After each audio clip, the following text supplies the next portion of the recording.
What's up brothers and sisters, gue Brandon Lim. Gue udah perhatiin sejak COVID, jadi banyak yang kerja di rumah. Jadi ada banyak juga yang jualan sekarang, ada banyak yang jualan makanan. Gue harap ini bukan hal yang trendy, yang cuma karena di rumah jadi jualan, terus nanti kalau misalnya udah normal, udah stop.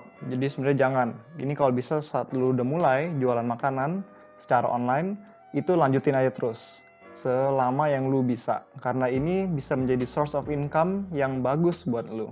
Jadi kalau lu ada kerjaan terus plus tambah sekarang jualan makanan, it's very good for you, itu bagus banget. Gue bener-bener support banget untuk orang-orang yang jual makanan online. Gue secara personally juga jualan makanan online sejak stay at home kemarin. Jadi di video kali ini gue akan share tips jualan makanan online gue yang gue pakai secara pribadi.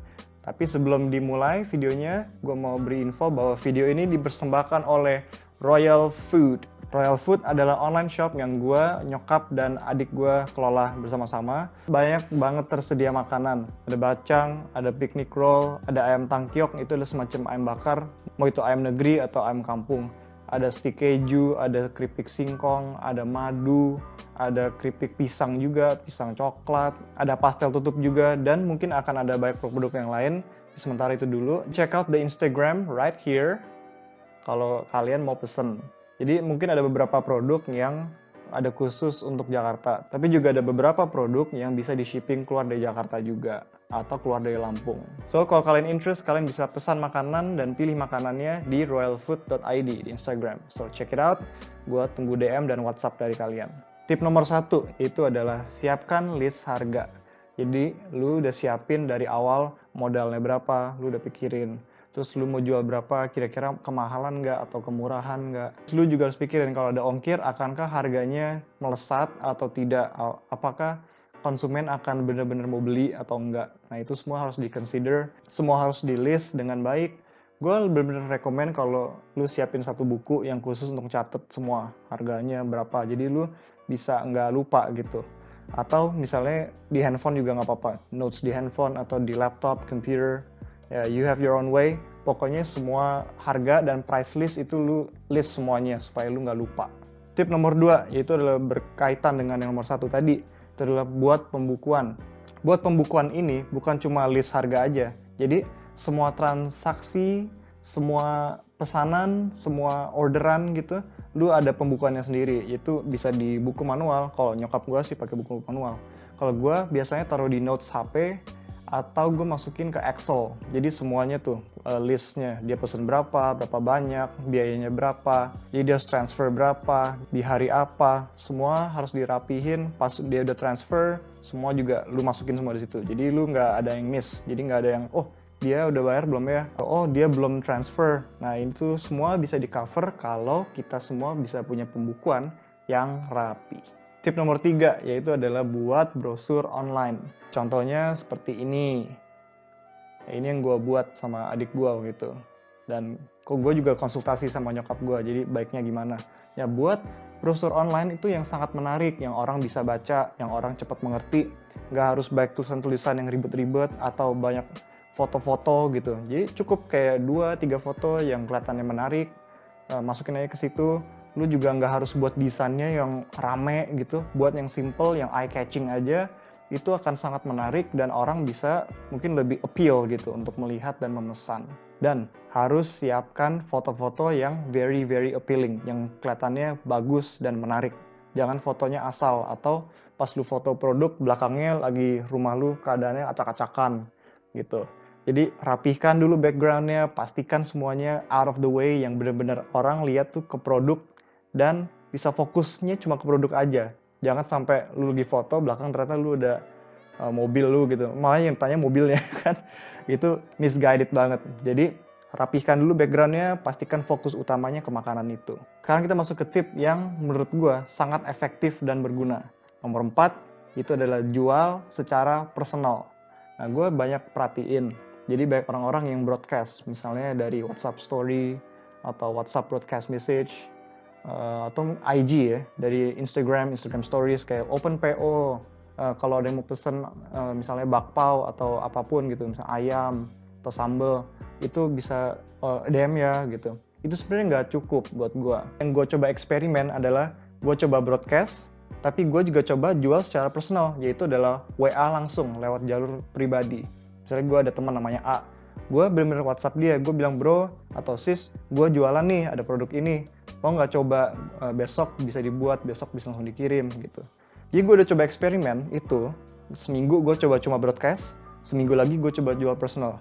Di minggu pertama, dari 10 orang misalnya, yang gue broadcast itu, paling banyak 2, atau malah kadang cuma 1 misalnya, yang bener-bener nanggapin dan nyaut gitu ya.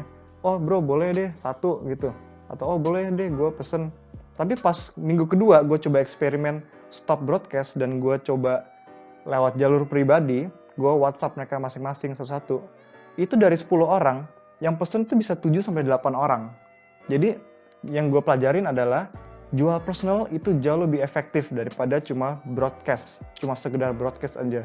Orang tuh maunya kita samperin gitu loh. Jadi kita jemput bolanya istilahnya. Jadi jangan pasif cuma kirim di Instagram Story, terus lu ngarep semuanya bisa langsung pesan sama lu. Kecuali kalau lu memang udah terkenal atau memang lu punya influence yang besar gitu. Ya itu sih udah hebatnya lu dan udah hokinya lu deh. Tapi pada umumnya kan kita semua pasti ya dibilang terkenal juga kan enggak gitu. Malah kita mungkin eksperimen pertama kali misalnya buat makanan atau jual makanan. So, menurut gua jual secara personal, WhatsApp langsung, DM langsung, itu jauh lebih efektif daripada cuma sekedar broadcast. Jadi boleh dicoba lebih sering-sering personal aja. Tip nomor 5 adalah buat harga untuk reseller. Nah, mungkin lu tanya, oh gue produknya sebenarnya masih kecil, gue bisa handle sendiri, gue belum siap atau belum butuh lah dari reseller gitu. Itu nggak apa-apa, gue juga memang nggak anjurin semua orang pas mulai langsung harus punya reseller, nggak. Tapi reseller itu punya key ability gitu, supaya lu bisa diem, tapi orang lain yang melakukan marketingnya untuk lu gitu. Itulah gunanya reseller. Jadi lu harus siapin ada harga gitu khusus di pembukuan lu kalau sampai ada reseller atau temen yang minta ke lu, oh boleh nggak gue jadi reseller gitu. Dan kalau menurut oke, lu bisa kasih harga itu, misalnya modal 5.000, terus lu secara umum jual misalnya 20.000 gitu. Nah kasih si reseller harga misalnya boleh 13.000 atau 15.000 gitu. Nah pokoknya lu pilih aja yang pasnya seperti apa. Nah jadi lu nggak harus repot-repot tawar-tawarin ke orang-orang gitu. Jadi biar mereka yang justru tawar-tawarin ke orang, nanti baru langsung orderannya ke lu. Itu kan enak banget sebenarnya punya reseller. Tip nomor 6 adalah packaging yang personal. Nah gue udah perhatiin juga ada banyak orang yang open PO atau jualan makanan itu packagingnya biasa gitu ya. Ada beberapa pembeli itu justru sebenarnya ada rasa kayak emotional attachment itu ada ada afektif gitu sama packaging lu.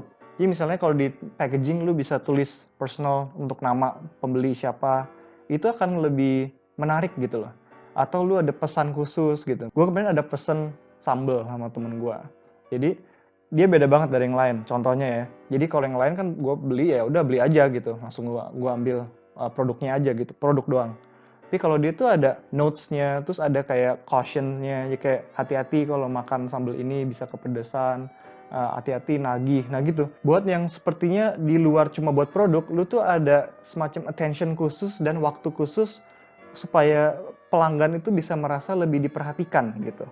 Jadi buat packaging yang semenarik mungkin, tapi jangan lebay juga karena orang tuh intinya kan mau makan gitu ya. Tapi kalau bisa buat sedikit pesan atau sedikit yang lebih pemanis gitu dari packaging, itu gue sangat anjurkan. Tip nomor 7 yaitu adalah pembeli adalah raja atau ratu. Nah, gue juga pernah tuh, misalnya ada order something ya. Apapun yang si pembeli mau order, apapun yang request mereka, mungkin ada special request gitu. Lu nggak boleh kaku. Misalnya ada orang open PO hari Senin untuk pengiriman hari Rabu gitu. Nah, terus misalnya tiba-tiba ya ada satu orang misalnya yang telat dikit, di Selasa pagi tuh misalnya dia baru bilang, oh masih bisa nggak pesen gitu. Nah, lu sebenarnya kalau sebenarnya bisa, ya ladenin aja kalau cuma 1 atau 2 orang gitu. Jadi toh lu kan gak rugi juga dan memang ada waktu untuk bisa mengerjakannya gitu. Jangan kaku. Jadi belum apa-apa, oh nggak bisa, lu harus tunggu di PO selanjutnya, udah tutup, close order gitu. Jadi kalau misalnya memang bisa, ya ladenin aja tuh pembelinya. walaupun dia telat nggak apa-apa.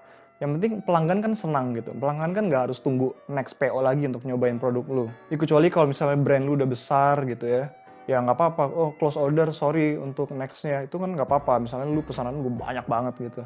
Tapi kalau memang lu baru start gitu ya, lu baru memulai gitu, jadi penjual makanan atau misalnya jadi reseller makanan gitu, ya cincai dikit lah. Jangan terlalu strict juga lah, jangan terlalu kaku lah gitu. Lu kan baru mulai juga, jadi jangan kaku lah. Pembeli diladenin aja, sabar-sabar aja. Kalau yang telat-telat ya udahlah. Tapi langganin lah, karena mereka adalah raja dan ratu. Tip nomor 8, ini juga gue pakai secara personally. Minta pendapat di awal, bukan di akhir. Misalnya ada pelanggan yang baru order nih, jadi dia udah transfer, lu juga udah kirim misalnya produknya. Lu bilang ke dia, bro sis nanti rasanya seperti apa bilang ya, kalau mungkin ada input boleh. Nah itu di awal, sebelum dia makan gitu loh. Jangan di akhir, seringkali itu agak apa ya, gue tuh ngebayangin kalau jadi pembeli gitu loh. Gue agak resah sih digituin. Jadi kalau mau lebih baik dari awal aja. Jadi kalau di akhir itu agak kayak merasa dikejar-kejar dan dihantui gitu loh. Jadi lebih baik di awal aja. Tapi kalau di awal setelah lu ngomong, itu kan udah menjadi hak pembeli, dia mau kasih review atau enggak. Jadi itu sebenarnya nggak apa-apa. Kayak si pembeli ya, jadi mikir kalau di akhir tuh ya, gue abis makan kok kayak gue dikejar-kejar terus, kok kayak gue merasa dihantui banget ya makan beginian, kok jadi ribet. Jadi kayak ada sense of kayak ill feel gitu loh. Jadi gue rekomen di awal ya, jangan di akhir. Oke, jadi itu adalah tips singkat dari gue. Hopefully tips ini bisa membantu lu. Misalnya dari 8 tip tadi ada satu yang bener-bener bisa membantu lu. Gue bersyukur banget. Gue happy banget bisa bantu. Kalau video ini bermanfaat, lu bisa share juga ke teman-teman lu. Subscribe ke channel gue karena akan ada banyak video-video tips yang lain yang akan gue upload. Dan ini juga ada beberapa tips-tips yang gue udah pernah share juga. Kita bisa bangun community, kita bisa belajar sama-sama. Don't forget to give a like to this video. Kalau ada tips yang lain juga bisa taruh di komen. Apa sih yang paling efektif gitu buat kalian bisa share juga, ya kita bisa saling membantu satu dengan yang lain. So, gue Brandon Lim signing off dulu, sampai ketemu di video selanjutnya. Peace out.